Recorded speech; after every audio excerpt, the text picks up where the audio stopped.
we come from a strong circus tradition. We moved into physical theater, so we were always going to have some crazy people. And the cool thing is the crossover. Our next performer said to me, he says, I got a spoken word piece about object manipulation. That's all they've been telling me. I said, tell me some more. He said, no, that's it. So, James, where you at? Mr. James Canavan.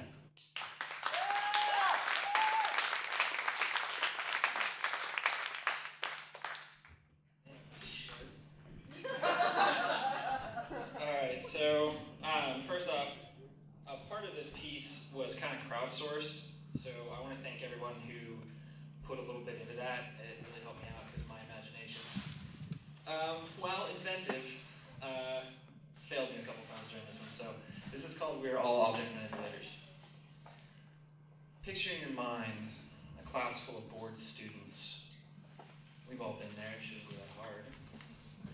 They fidget, they rustle, pass papers and notes. Do you like me? Check one, yes or no. They whisper in hushed tones so as not to alert the teacher to their inattention. A young man folds a paper airplane, carefully crimping the crisp creases, eking out excellent edges to ensure non-erratic flight. His folds are beautiful, and yet his intentions are impure. This plane's final approach will bring it safely, albeit alarmingly, into the teacher's coif. He strains with precision. Beads of sweat break out on his forehead, and the tip of his tongue sticks out of his mouth. See the curly-haired girl in the back, chewing gum and twirling her hair betwixt her fingers, tracing loops and figure eights with her locks. An apathetic, youthful look spreads across her face as something the teacher says almost catches her interest. She rolls her eyes. Her pretty pink pen, proudly precipice by a purple pom-pom, pirouettes around her thumb. An absent-minded trick she doesn't even realize she's performing. See the forklift driver down at a warehouse down the road. He deftly maneuvers his pallet of whatever is really heavy and needs a forklift to lift. What? I used up all my creative juices with all the P words. He moves through crowded aisles, dodging his fellow workers by throwing levers, pushing rods, and turning wheels with a practiced and unhurried skill. Watch the basketballers at the rec center down the street. Enjoying the day off school, they toss, catch, and shoot with an easy grace. The ball sails through the air on a cross-court pass, a through-the-leg dribble for flair and confusion. He steps back, nothing but net. High fives abound, and they head the other way on the court, smiling at all their friends. Watch the waiter, his tray piled high, with condensation-covered glasses filled with libations of an adult nature. Y'all know the one. Yellow. Plates of hot food steam and sizzle above his head as he weaves and twists his way around chairs, tables, and snot-nosed kids. We wait in turgid anticipation as the tray tips one way, and then back the other. Cell phones out so we can be the first one to put it up on YouTube. To our disappointment and amazement, our tray arrives, unscathed and unspoiled. The food and drink is distributed, the show is over, and our waiter disappears for the second act. Examine, if you will, the parent preparing breakfast. He stands aproned against an assault of grease, flour, and egg. Notice I said he. Flipping pancakes, turning bacon, pouring juice, and preparing lunches. His children await eagerly the break of the fast. Their mouths water as steaming piles of food are slid onto plates. He does a quick turn, and they tuck in. Now, the way you flip your hair, spin your keys, even the way you turn a corner, you are an object manipulator.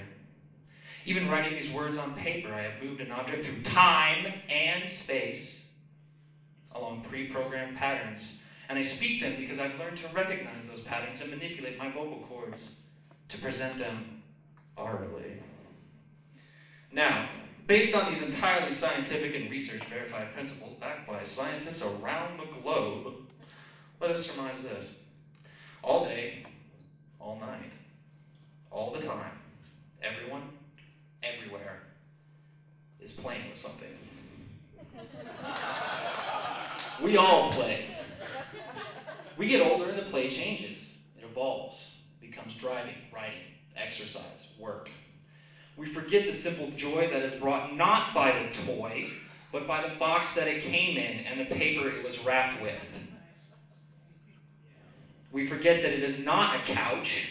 It's the quarry from which we will mine our stones for our fort. That's not a sheet. It's Instaghost. That's not a pot. It's a helmet, a hat, and a drum. That's not a stick. It's a sword, dagger, lightsaber, bat, fishing pole, cane, laser gun, spyglass, trombone, trumpet, guitar, mic stand, microphone, pole ball, wand, broomstick. For flying, not for cleaning. Handlebars, flashlight, flute, alien detector. I think there's one out there. Metal detector, dowsing rod, antenna, monster arms, snowman arms, peg leg, my new pet stick named Twig. My new pet twig named Stick. Hot dog holder, meat enhancer, because everything tastes better on a stick. Booby trap trigger, half a game of stick rock. A cigar, bow staff, lever, fork, spoon, torch, airplane, game of fetch. But seriously, when you play fetch, who's playing with whom?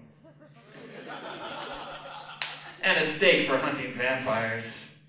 My personal favorite, an epic sword of conquest forged in the flames of Tartarus and the scourge of any poor creature who dares stand in my way.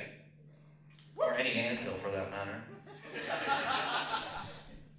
We finally escape this forgetful orbit when we see poi, spheres, staves, and hoops floating through the air, effortlessly it seems. The patterns entrance us, the flames entice us, and we remember the box, the pot, and the stick. Seriously, how can you forget the stick? I'm still out of breath. You and I know it's not effortless. Those hyperloops and cascades and conveyor belts take weeks, hours, years to master. Days of lumps on the head, bruises on the wrists, and exclamations of under the couch again? Damn it! Take your pill. We work hard at our play, and we will always come back for more. Picture finally the building block of our universe. So small that 1 billion of them cannot be seen with the naked eye. The atom. Smaller still are protons, neutrons, and electrons. Smaller still, we have quarks with their many flavors. Up, down, charmed, strange, top, and bottom. We have mesons and baryons, and even the Higgs boson, if it actually exists. All things are made of these little bitty spinning, swirling, moving bits.